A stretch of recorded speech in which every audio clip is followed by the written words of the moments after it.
Bienvenidas, bienvenidos. Ya está en librerías el libro Las mujeres de la Biblia.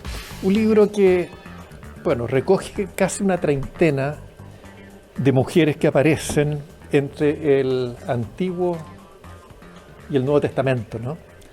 Y, hemos invitado a sus autores, Paz Vargas y Carlos Tromben. ¿Cómo están ustedes? Muy bien, gracias Ezio por la invitación. Lo primero, ¿por qué las mujeres de la Biblia? Voy a tomar la palabra para contar un poco la génesis de esto, que esto partió como un proyecto de tesis de Paz en el máster de edición de la Universidad Autónoma de Barcelona, que tenía que producir, diagramar, imprimir y defender un libro, ¿no?, inédito, un texto inédito. Y echamos mano de algunos posteos de Facebook que yo había hecho años sobre la Biblia en general, sobre los personajes bíblicos vistos desde una óptica media zumbona, media irónica, contemporánea, pequeños posteos. Y de esos, bastante irónica. Eran medias pesaditas, y bien, tengo que reconocerlo. Los religiosos, a varios religiosos les puede molestar un poco. Pero esa fue la génesis. Después nos Sí. pusimos más serios eso y investigamos, fuimos a las bibliotecas de Barcelona y nos centramos en las mujeres, en los personajes femeninos de la Biblia, y de ahí vienen algunas historias que fueron rescatadas, unas 2 o 3 creo, no más que esa, y este libro ya busca hurgar mucho más en el texto bíblico en sí y en la representación de esas mujeres en el canon artístico y cómo se les interpreta hoy en día en distintas fuentes y estudios contemporáneos. Ya, pero está bien. Pero ¿por qué? Porque una cosa es que tú hayas hecho el proyecto, que lo hayas presentado, y otra cosa es un libro. Es decir, estamos hablando, una de una energía 1 y la otra de ser como 50 o más. Porque además es un tema que parece extemporáneo quizá, ¿o no? No, yo creo que la Biblia siempre va a ser un long seller, por decirlo de alguna manera.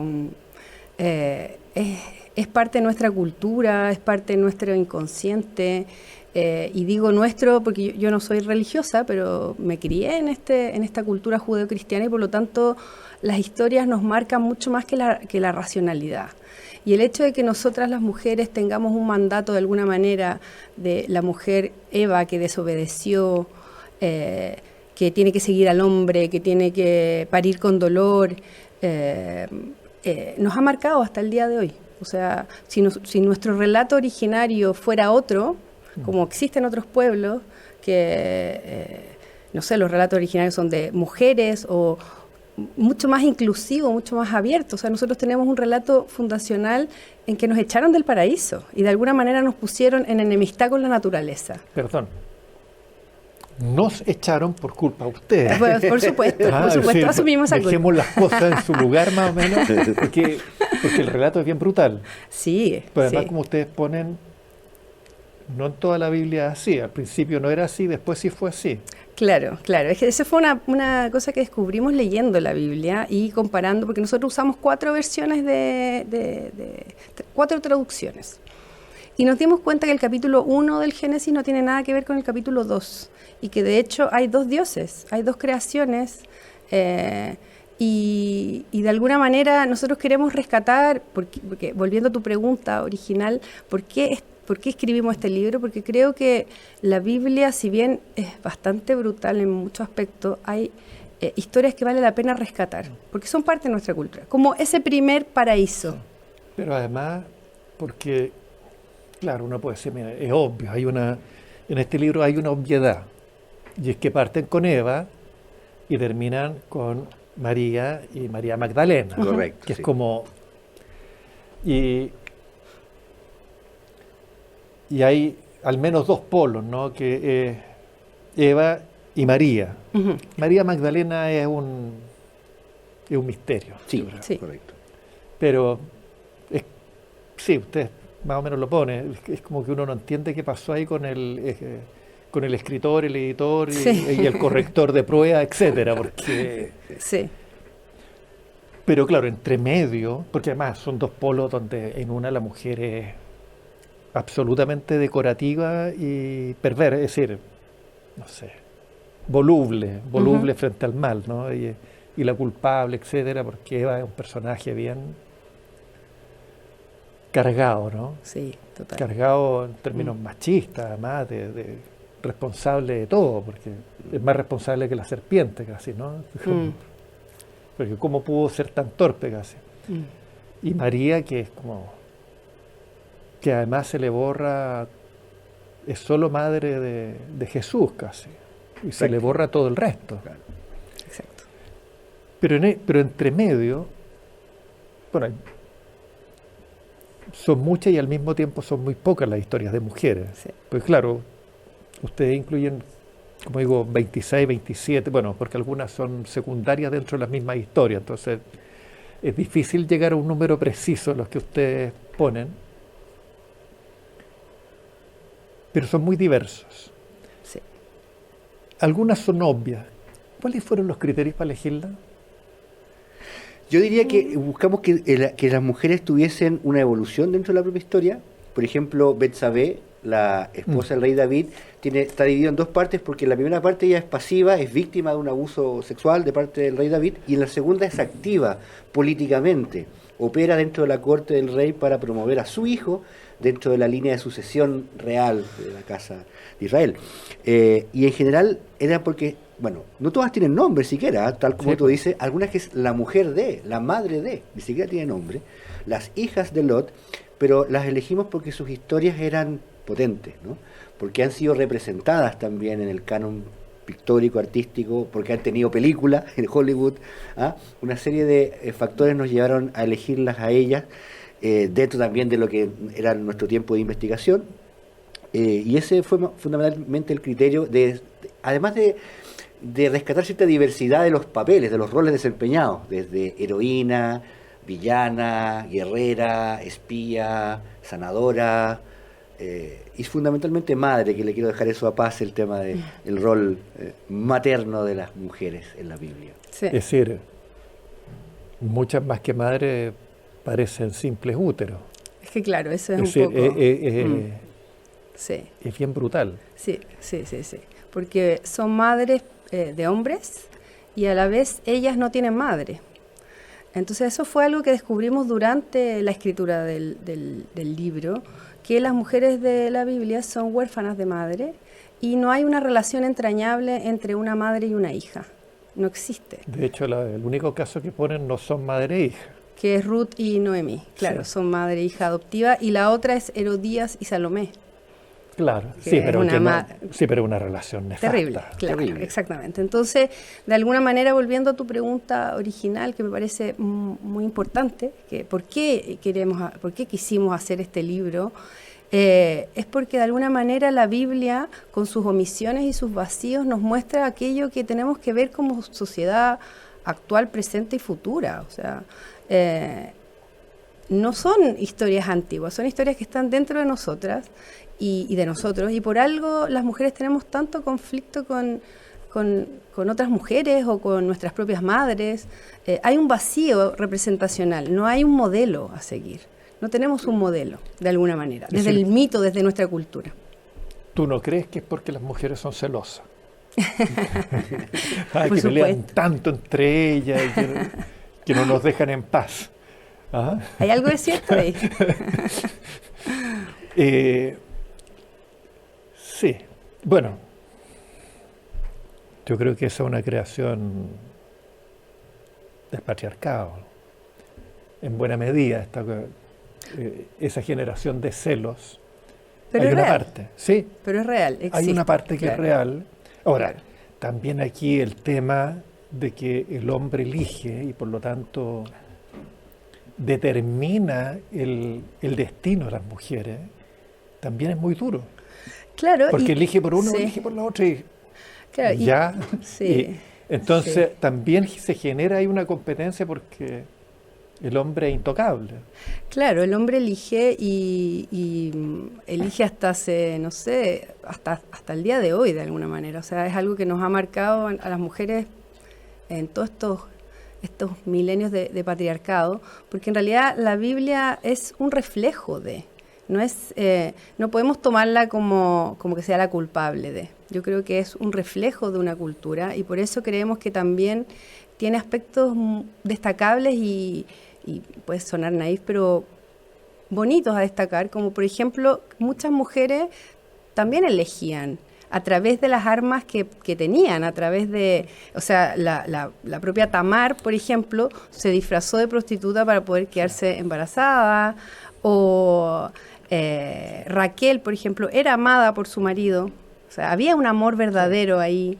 Entonces también hay aspectos que son rescatables de las historias, que no es todo tan terrible, así como lo que conversábamos al principio. Se filtran Sí. ciertas historias, pero Claro. bueno, en un contexto.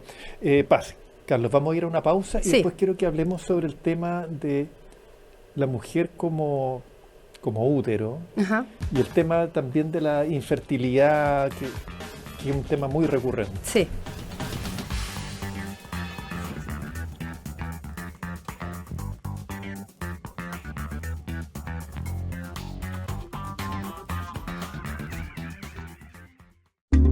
Bio Bio TV, entrevistas y puntos de vista.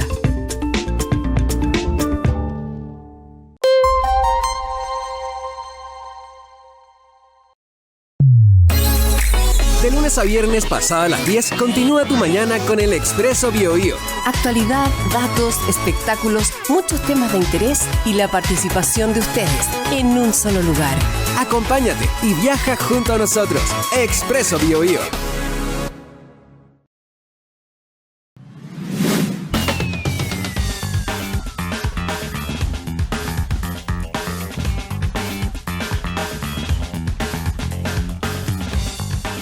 Estamos conversando con Paz Vargas y Carlos Tromben sobre el libro Las mujeres de la Biblia.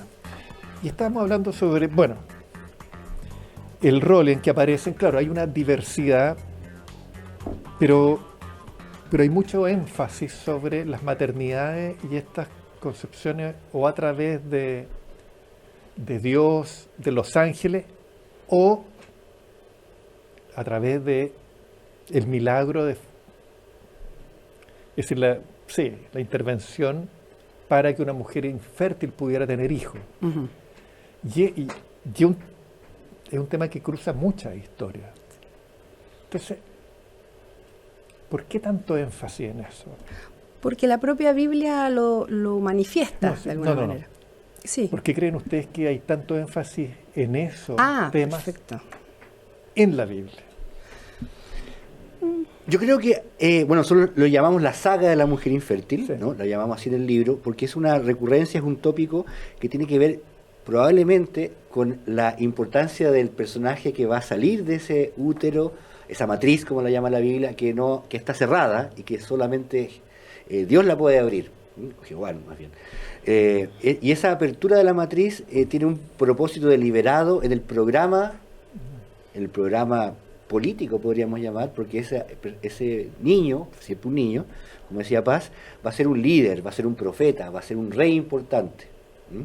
Entonces es un poco como cuando leemos una novela actual de el protagonista nace en medio de una guerra y la mujer tiene que sobrevivir a una serie de vicisitudes. Es parte de la épica de la Biblia que estos grandes líderes y personajes pivotales en la historia y en el programa divino nazcan de mujeres infértiles que logran quedar embarazadas por la intercesión divina, que a veces tiene dos matices, ¿eh? Alguna es una mujer incluso mayor, que ya no tiene menstruación y queda embarazada por un ángel, o a veces es una mujer infértil con un marido fértil, o viceversa, en que interviene lo divino. Entonces, probablemente tiene que ver el dispositivo narrativo con la importancia del personaje que va a nacer.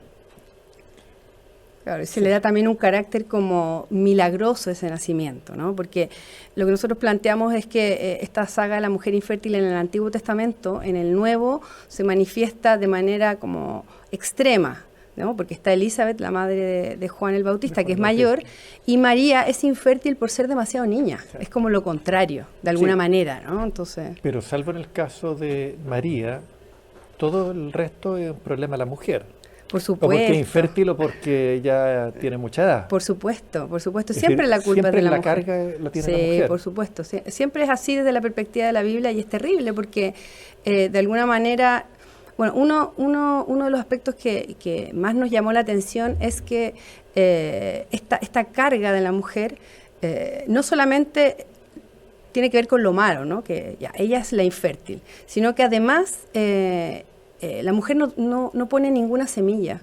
El que pone la semilla desde la perspectiva bíblica y desde hace 100 años se descubrió recién que las mujeres teníamos un rol importante desde el punto de vista genético, que no solamente poníamos el cuerpo, sino que además una semilla que es el óvulo. Entonces se tomaban de ahí. Era solo un recipiente la mujer. Se consideraba solo un recipiente. Ahora,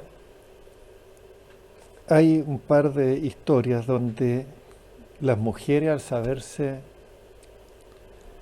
infértiles o al considerarse infértiles, ofrecían una esclava para poder tener el hombre descendencia. Sí, sí. Y eso era una costumbre, una ley que no solamente pertenecía a Israel, sino que a todos los pueblos de ese... Semita. Sí, semita y también de otros pueblos, no me acuerdo ahora, pero básicamente semita.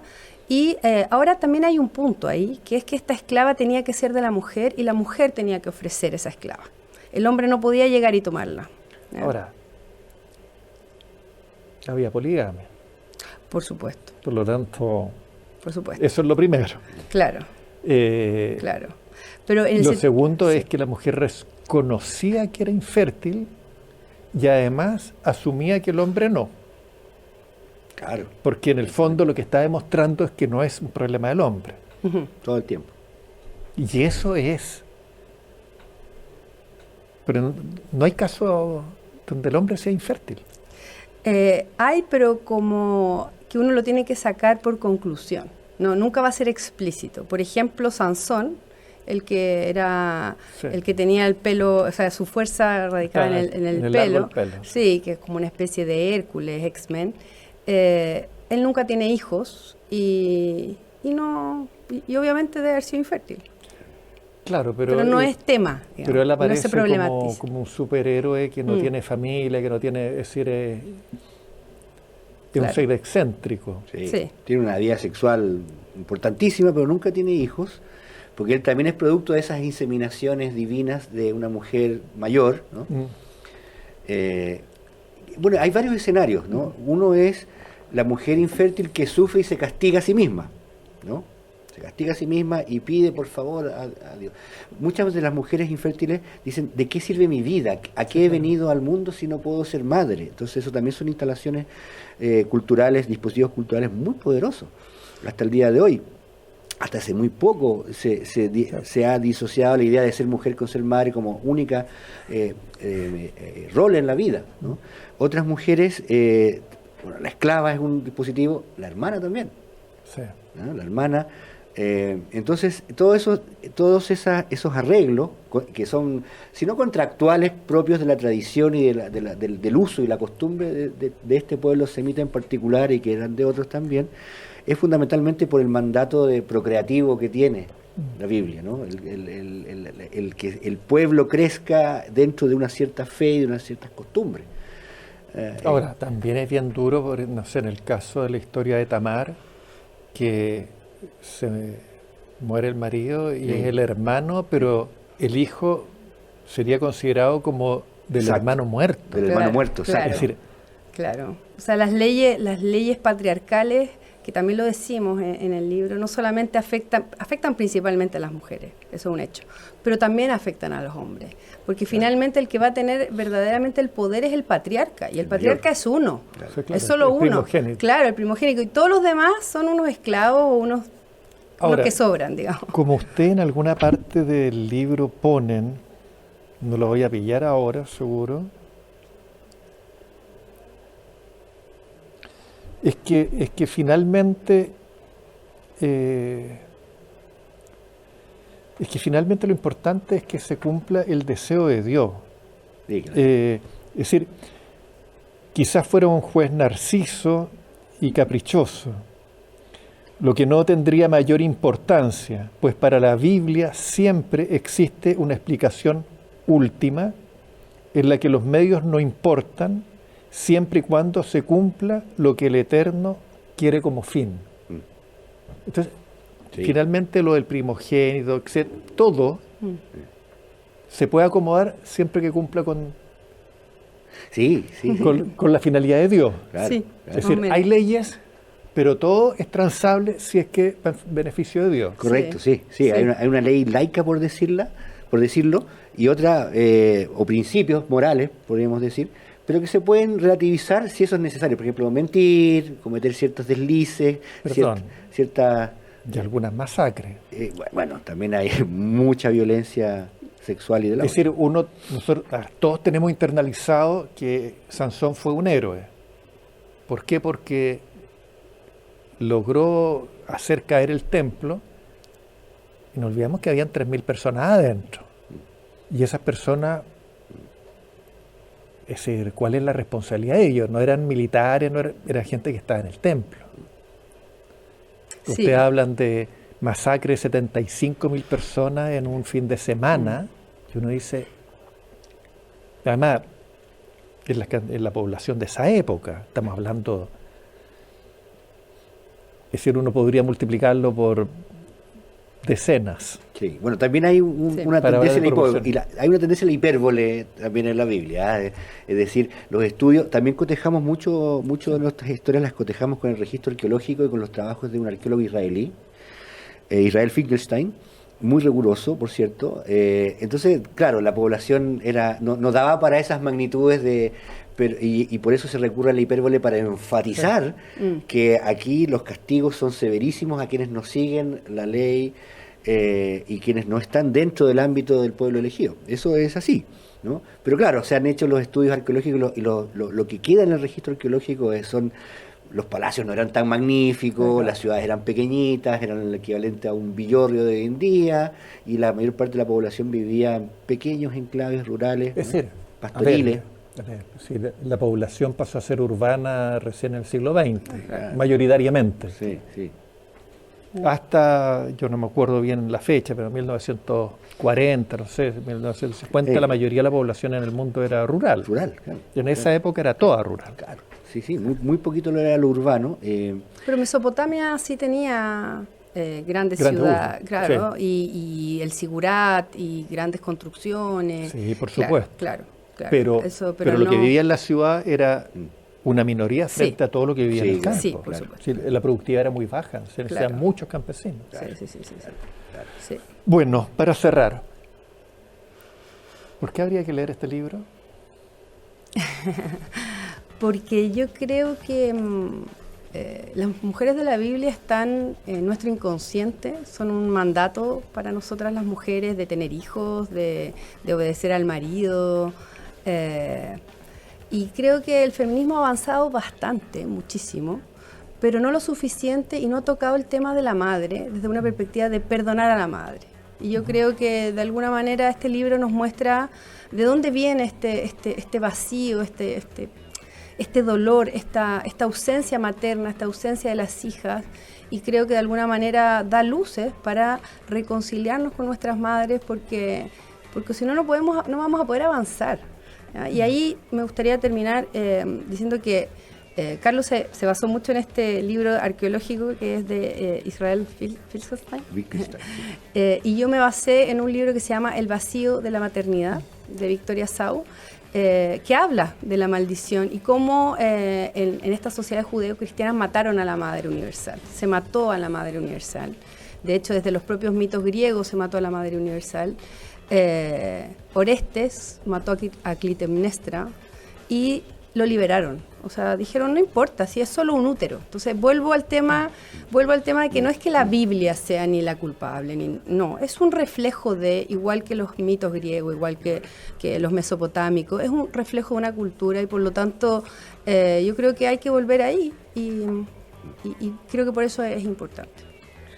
Sí, además, complementando lo que dice Paz, por ejemplo, en el mito griego, en el mito de Prometeo, ¿no es cierto?, que desobedece a los dioses, roba el fuego y se lo comparte a los hombres, ojo con el detalle, el castigo, porque Zeus para castigar a los hombres que ahora tienen el fuego sagrado de los dioses, es mandarles una mujer que se llama Pandora, ¿no? Entonces, Pandora es la mujer que va a traer la calamidad sobre los hombres, ¿no? Y trae la cajita esa que la abre y salen todos los demonios y todas las calamidades y deja guardada la esperanza, ¿no?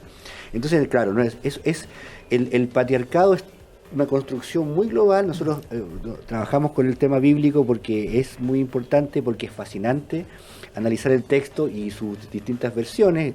Trabajamos con Biblias católicas, anglicanas, calvinistas, evangélicas y 2 Biblias católicas para cotejar, para los trechos que eran los pasajes más oscuros de interpretación difícil y ver qué nos podían ayudar las traducciones. Entonces es un libro que desde ese punto de vista es entretenido, es ameno, es rápido y además complementado con cómo se representó esta historia. Estas historias fueron representadas en el canon de la pintura flamenca, italiana, renacentista, básicamente el Renacimiento hasta sí.